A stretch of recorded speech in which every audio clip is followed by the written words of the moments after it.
There, Dr. Norris with Cordu Chiropractic, and today I want to talk to you about sciatica. Sciatica can be a real pain in the butt, and it can be caused by a couple different things. So you really got to figure out what's causing it, otherwise you're not going to have a lot of success in managing it, okay? And it can be fixed, it can be completely corrected in most cases. So one thing that can happen is the sciatic nerve, it starts in your lumbosacral spine.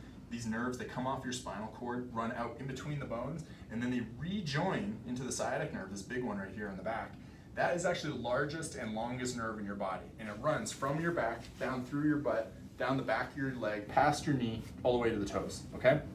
Now, if there's a misalignment in the spine and pressure on that nerve from like a bulging disc or arthritis, that can cause pain all the way to the toes, okay? And that's really serious. We gotta make sure we take care of that right away before it gets worse.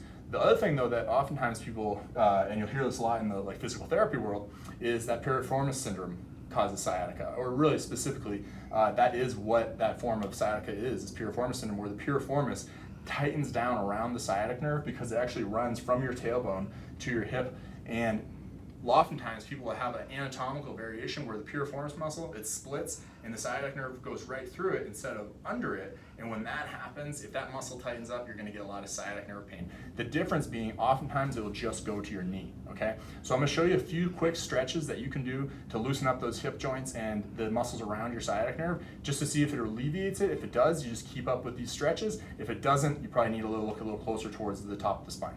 Okay, so come on over here. First things first, we gotta stretch these hamstrings, okay?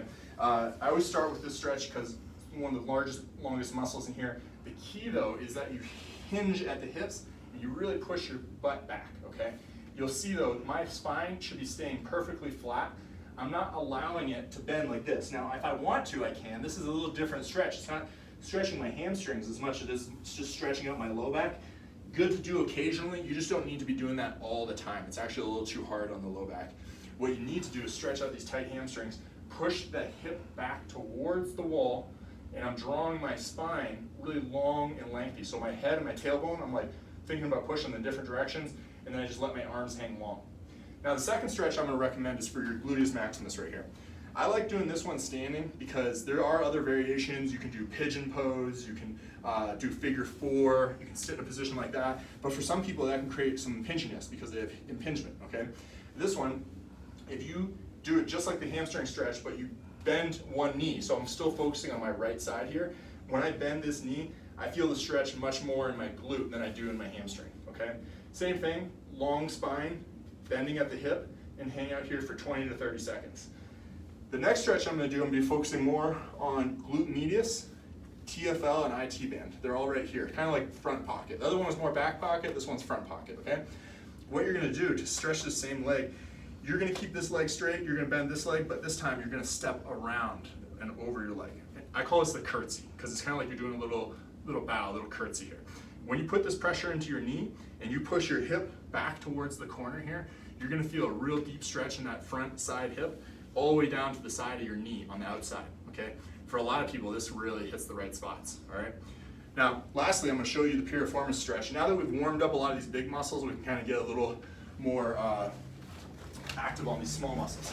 This one, I call it scorpion. Some people have long limbs and they can reach back and stretch over like this. What I'm doing is I'm keeping my hips on the floor, so you don't want to let your body really rock like one way or another. I'm keep staying very flat, and I'm taking my hand and I'm pushing my leg down, okay?